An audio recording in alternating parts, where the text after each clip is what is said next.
NTA Abhyas Chemistry, NEET paper 40.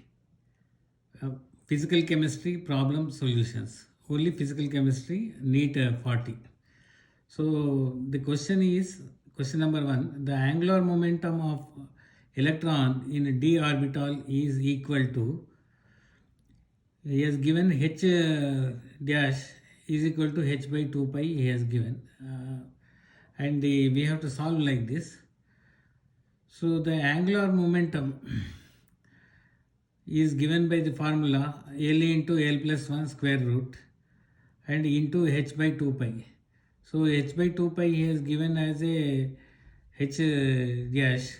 So we can write down L into L plus 1 and into h. So for d orbital, L value is 2. So therefore we can, if you put the value as a 2, so it will be coming into square root of the 6. So answer is D. So answer D is matching. So next question, the solubility product of the chromium hydroxide at 298 Kelvin is 6.0 into 10 to the power of 13. The concentration of the hydroxide ion in a saturated solution of chromium hydroxide will be. So 4 options given, we have to calculate like this. So chromium hydroxide dissociates chromium 3 plus ion and 3 hydroxide ions. So KSP we can write down chromium ion into 3 hydroxide ion to the power of 3. So it will be, if you solve it up, KSP is coming 27 S4. So 27 S4 is equal to 6.0 into 10 to the power of 31. So S is equal to, so 6 into 10 to the power of 31 divided by 27, and so fourth square thing we have to solve it up. So but we have to calculate this, SC has given, but we have to calculate the 3 hydroxide ion, not S, 3 hydroxide ion solubilities.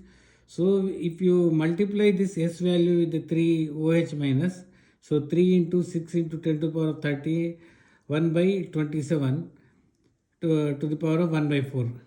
So here this 3 is outside is there. So if you take inside, so we have to write down 3 to the power of 4. 3 to the power of 4 we have to write down. So obviously 3 to the power of 4, and when you take it up 1 by 4th square root, it will be coming 3 only. So that depending upon that one, we can write down 3 by 4. So 3 OH is equal to 6 into 3 by 4 into 10 to the power of 13 by 3 by 3. So 3 by 3 and 3 1 it will be cancel it up. And 6 into 3 into 10 to the power of 31, 1 by 4 will be coming. So it is coming 18 into 10 to the power of 31. So this is a little complicated problem. So this standard of the question is good. So next one will be, next question will be, which of the following electrolytes has same value of the Van 't Hoff factor I as that of the aluminum sulfate if all are 100% ionized? So we know that one. So aluminum sulfate dissociates into 2 Al ions and 3 sulfate ions. So total here ions are forming are 5 ions. So from the, in the above options, our K4 FeCN6 only is forming 5 ions, that is 4 K plus ions, and 1 FeCN6 ion. Because it's a complex salt, it will not dissociate into individual ions, it will be forming only 1 ion. So total 5 ions are coming. So answer is the B. So we'll go to the next 6th question. So which of the following statement is correct for a reversible process in a state of equilibrium? So here we know, here we have to use the formula delta G is equal to G naught plus 2.303 RT log Q. So at equilibrium delta G is equal to 0. So therefore Q and Q is equal to K. So 0 is equal to J delta G naught plus 2.303 RT log K will be coming. So minus G naught, it will be coming this side. So minus G naught is equal to 2.303 RT log K, or delta G is equal to 2.303 RT will be coming. RT log K is coming. So answer is B. So next question will go. So when the initial concentration of a reactant is doubled in a reaction, its half-life period is not affected.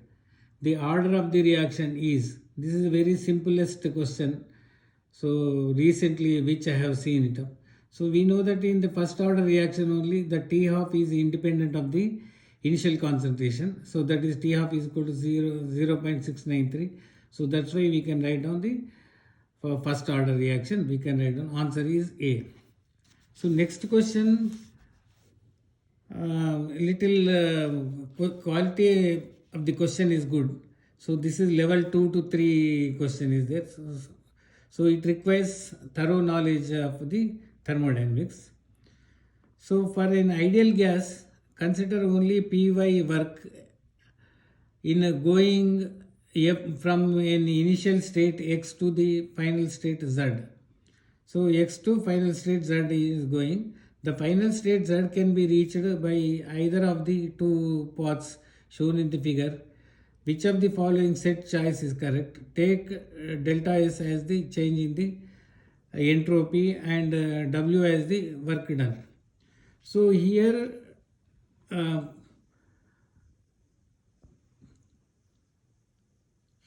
so W is equal to 0. So since V2 minus V1 is equal to 0, so YZ is equal to 0.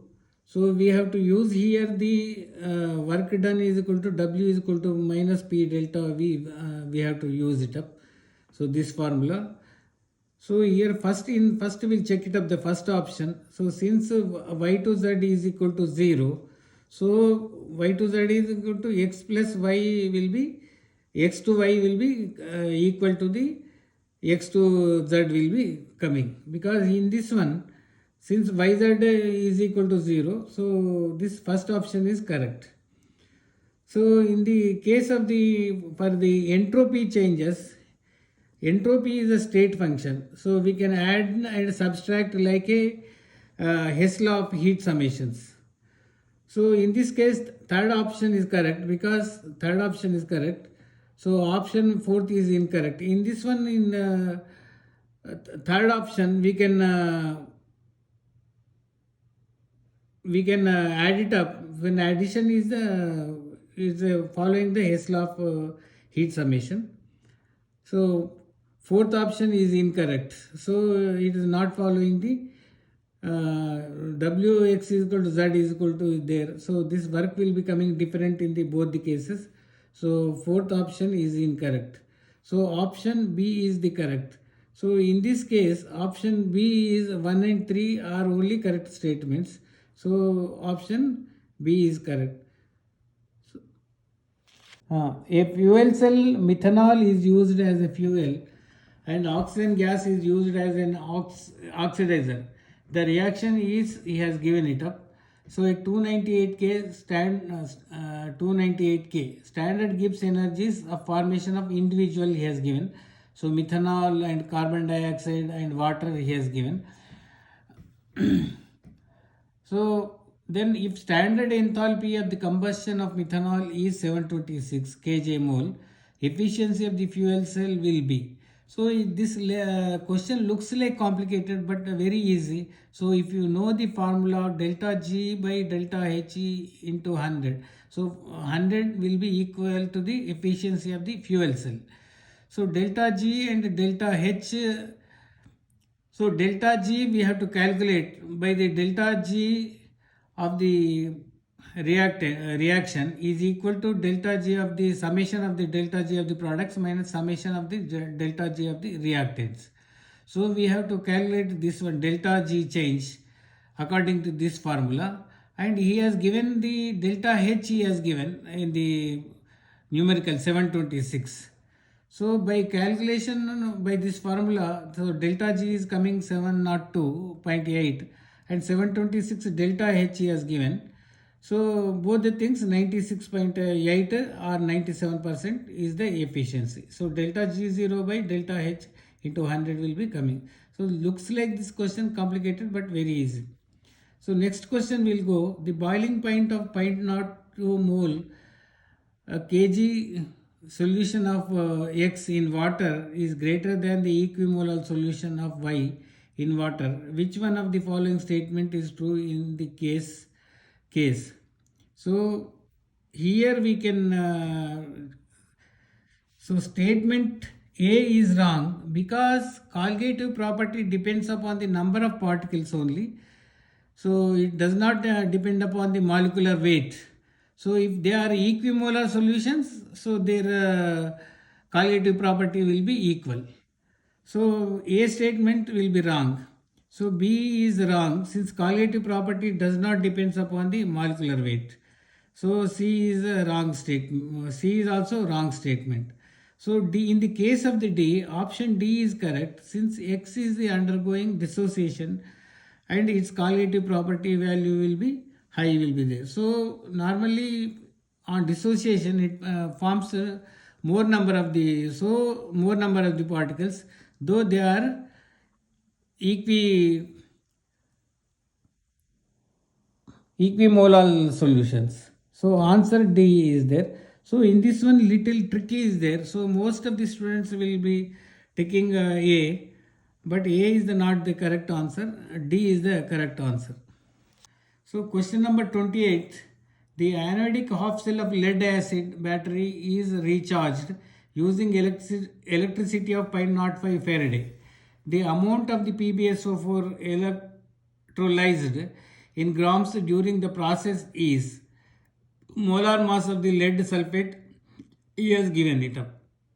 So since he has given by recharging, so the first we should remember what is the recharge equation. This is important. Actually, you have to by heart all the battery equations in the electrochemistry. So here the recharge equation is PbSO4 plus 2 electrons gives you Pb plus H2SO4. So here 1 mole of the PbSO4 is giving to is equal to the consuming 2 electrons.